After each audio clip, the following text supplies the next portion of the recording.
illallah wa la syarikalah wa asyhadu anna Muhammadan abduhu wa rasuluh. Puji syukur kehadirat Allah karena kita masih bisa melaksanakan webinar hari ini. Izinkan saya memperkenalkan diri, nama saya Alda Sofa Julaika, di sini saya sebagai host. Sebelumnya terima kasih untuk semua peserta yang telah meluangkan waktu. Untuk lebih lanjutnya, saya mempersilahkan kepada moderator. Terima kasih untuk Saudari Alda sebagai host pada webinar hari ini yang telah mempersilahkan saya untuk melanjutkan webinar hari ini. Izinkan saya memperkenalkan diri. Nama saya Lunawur Ayuni sebagai moderator dan izinkan saya menyapa para peserta webinar pada hari ini. Yang terhormat, Ibu, Bapak, dan teman-teman sekalian, terima kasih telah menyempatkan waktunya untuk mengikuti webinar hari ini. Mari kita sambut pemateri kita pada hari ini, Saudari Wina Widyaningsih. Halo Wina, sebelum pemaparan, izinkan saya membaca visi dari presenter kita. Nama Wina Widyaningsih, tempat tanggal lahir Bandung 20 Februari 2005. Alamat Kampung Gunung Bentang, RT 3 RW 4. Baik, untuk seluruhnya webinar hari ini akan membahas topik tentang stop bullying. Perlu saya ingatkan Wina dan para peserta bahwa pemaparan materi akan berlangsung selama 20 menit. Dan jika masih ada sisa waktu, kita akan adakan sesi tanya jawab. Dan diingatkan juga untuk seluruh peserta, apabila pemateri sedang menyampaikan materinya, dimohon untuk mematikan atau menonaktifkan mikrofonnya. Tanpa berlama-lama lagi, Wina, waktu dan tempat dipersilahkan.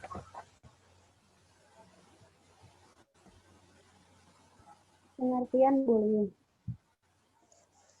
Bullying merupakan suatu kejadian yang seringkali tidak terhindarkan, terutama di sekolah. Apa itu bullying?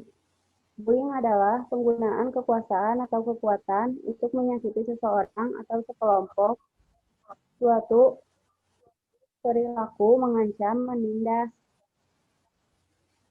dan membuat perasaan orang lain tidak nyaman.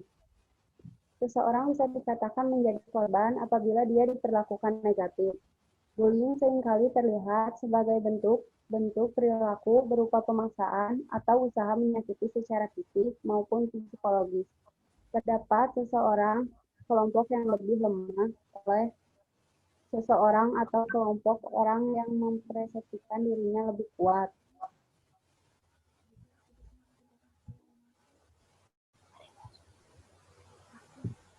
Contoh perilaku bullying.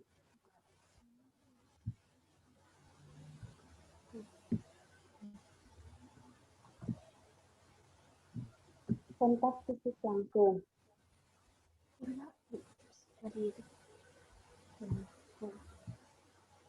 Satu, kontak fisik langsung. Meminta dengan paksa apa yang bukan miliknya. Contohnya memukul, menampar, mendorong, menarik rambut, menendang, mengunci seseorang dalam ruangan, mencuri, juga termasuk memeras dan merusak barang-barang yang dimiliki orang lain. Yang kedua, kontak verbal langsung. Mengancam, mempermalukan, merendahkan, mengganggu, mencela, dan mengejek, mengintimidasi, memaki, dan menyebarkan gosip.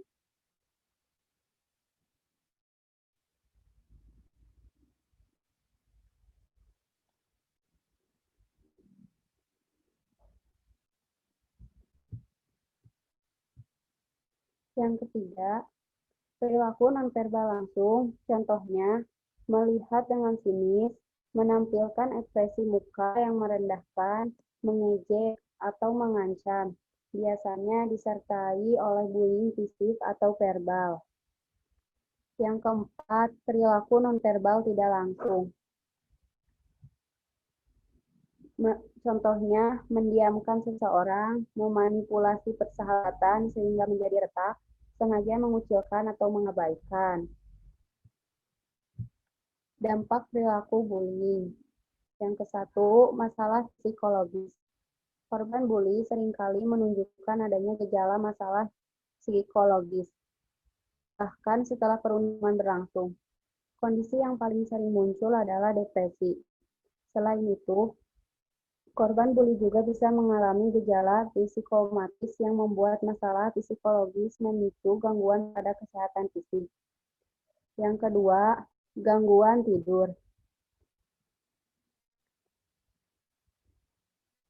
Dampak bullying yang juga bisa terlihat jelas adalah gangguan tidur. Para korban bullying seringkali kesulitan untuk tidur yang nyenyak. Sekalipun bisa tidur, tidak jarang waktu tersebut justru dihiasi dengan mimpi buruk. Yang ketiga, berpikir untuk bunuh diri. Dampak bullying satu ini tidak hanya bisa menghampiri pikiran orang dewasa. Korban bullying berusia anak-anak dan remaja pun beresiko memiliki pikiran untuk mengakhiri hidup. Tidak jarang ada laporan kejadian tentang anak berusia sekolah yang meninggal dunia akibat bunuh diri setelah diundung oleh teman-temannya. Yang keempat, gangguan prestasi. Anak-anak yang dibully cenderung akan mengalami kesulitan dalam mencapai prestasi belajar. Mereka akan kesulitan untuk berkonsentrasi di kelas, sering tidak masuk sekolah, dan tidak diikutsertakan dalam kegiatan yang ada di sekolah. Mencegah bullying.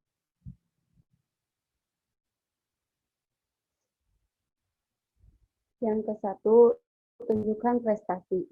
Orang yang melakukan bullying umumnya beraksi karena rasa iri maupun dengki. Sebagian besar korban bully pasti memiliki keunggulan yang tidak dimiliki oleh orang lain.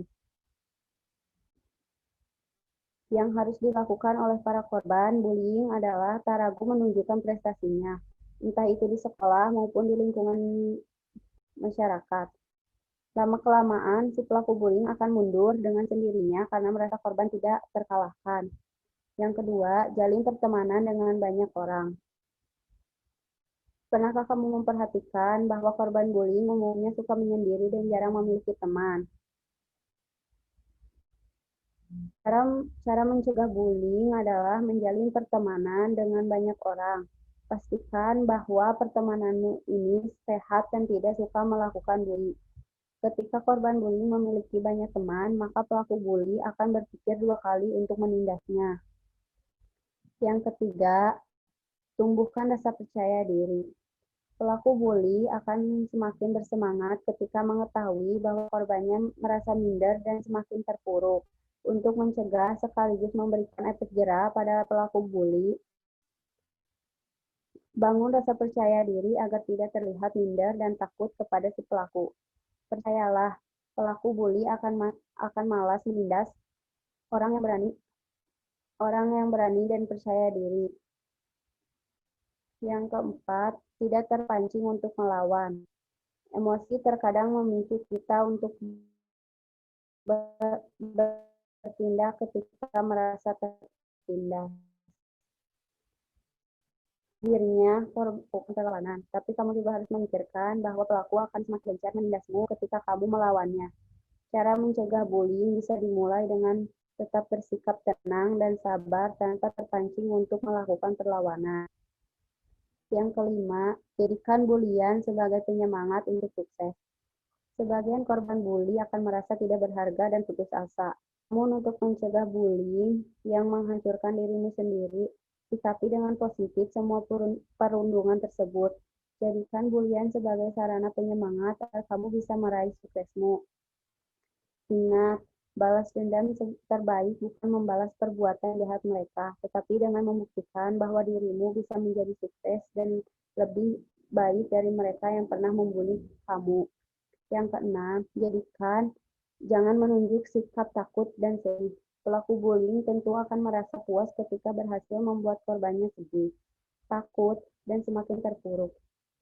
Cara mencegah bullying yang paling efektif adalah tidak menunjukkan sikap takut atau sedih di depan pelakunya.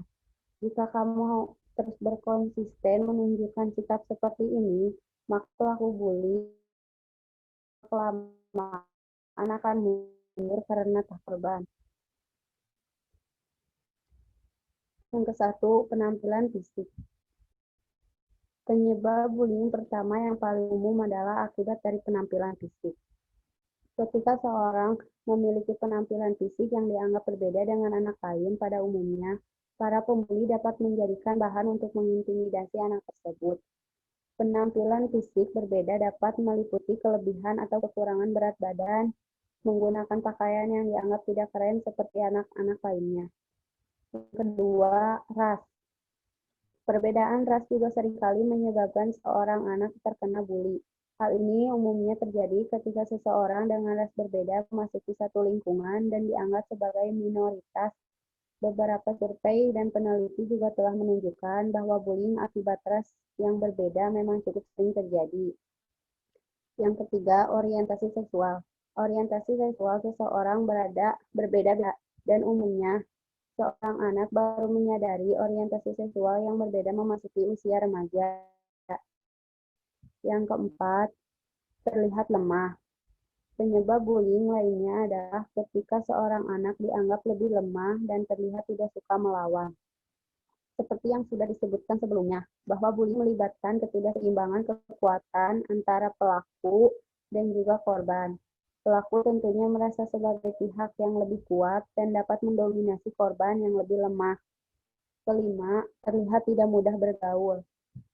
Selain karena lemah, terlihat tidak mudah bergaul dan memiliki sedikit teman juga menjadi salah satu penyebab menjadi korban bullying.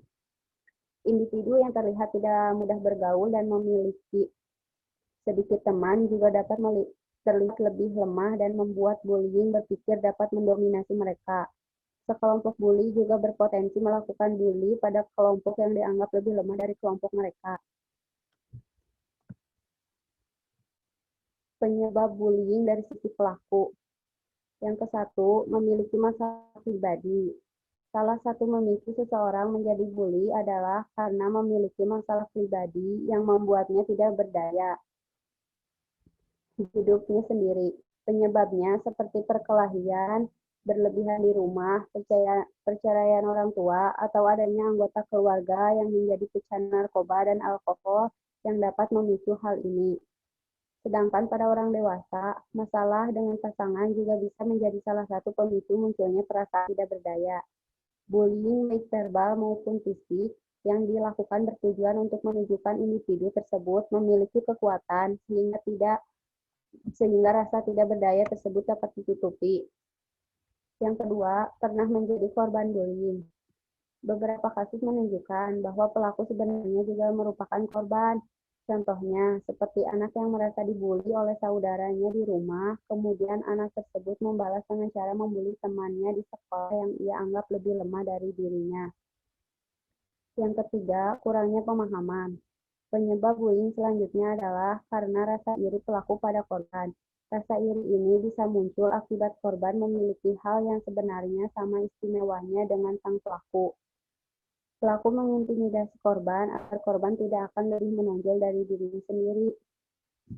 Selain tidak ingin orang lain menonjol, seseorang juga mungkin melakukan bully untuk menutupi jati dirinya sendiri. Contohnya seperti anak pintar yang tidak ingin disebut kutu buku sehingga ia lebih dulu menyebut temannya yang pintar sebagai kutu buku. Yang keempat, kurangnya pemahaman. Kurangnya pemahaman dan empati juga dapat menimbulkan perilaku bullying. Ketika seorang anak melihat anak lain berbeda dalam hal seperti ras, agama, dan orientasi seksual. Karena kurangnya pemahaman, maka mereka beranggapan bahwa perbedaan tersebut adalah hal yang salah. Mereka juga beranggapan bahwa menjadi anak yang berbeda tersebut sebagai sasaran adalah hal yang benar. Yang kelima, mencari perhatian. Terkadang pelaku tidak menyadari bahwa yang dilakukan termasuk ke dalam tindasan, karena sebenarnya apa yang dilakukan adalah mencari perhatian. Jenis yang satu ini paling mudah untuk diatasi. Caranya adalah dengan memberikannya perhatian yang positif sebelum pelaku mencari perhatian dengan cara yang negatif.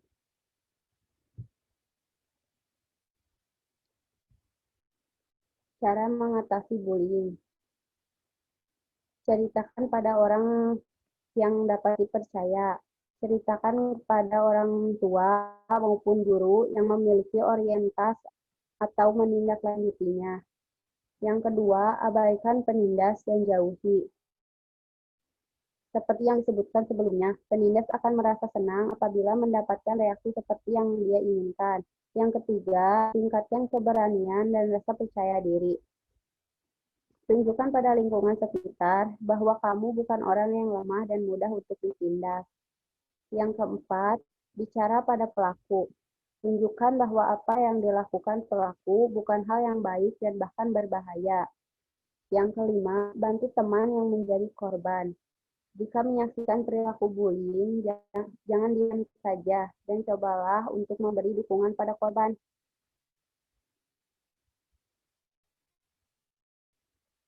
Sekian materi dari saya.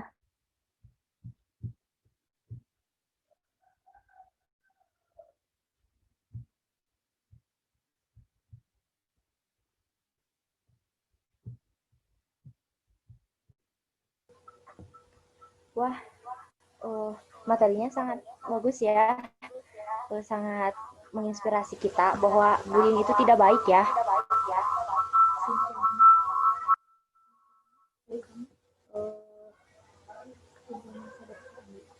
Mungkin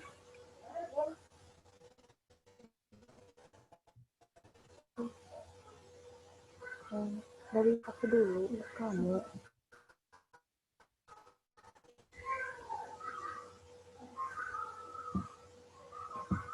Mungkin kesimpulan yang dapat saya ambil tuh, bullying itu ya dapat melibatkan berbagai perilaku seperti memukul, membuat gerakan kasar, panggilan yang buruk, hinaan dan juga gosip tentang sesuatu atau orang.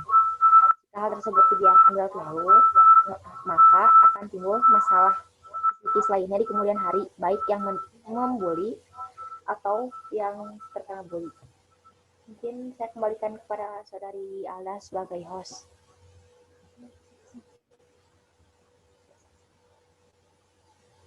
Oh iya, diingatkan kembali, jangan lupa isi presensinya ya. Iya, iya itu.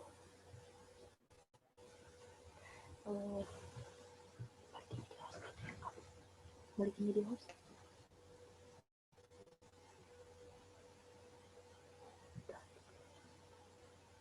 Mungkin webinar hari ini dicukupkan saja karena waktu terus berjalan. Jangan lupa untuk mengisi presensi. Kalau yang sudah mengisi presensi, boleh leave.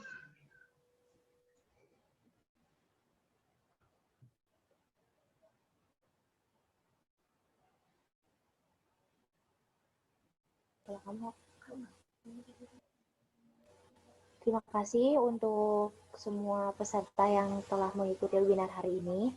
Mohon maaf apabila banyak kekurangan. Diingatkan kembali, jangan lupa isi presensinya ya. Cukup sekian dari saya dan teman-teman. Wassalamualaikum warahmatullahi wabarakatuh.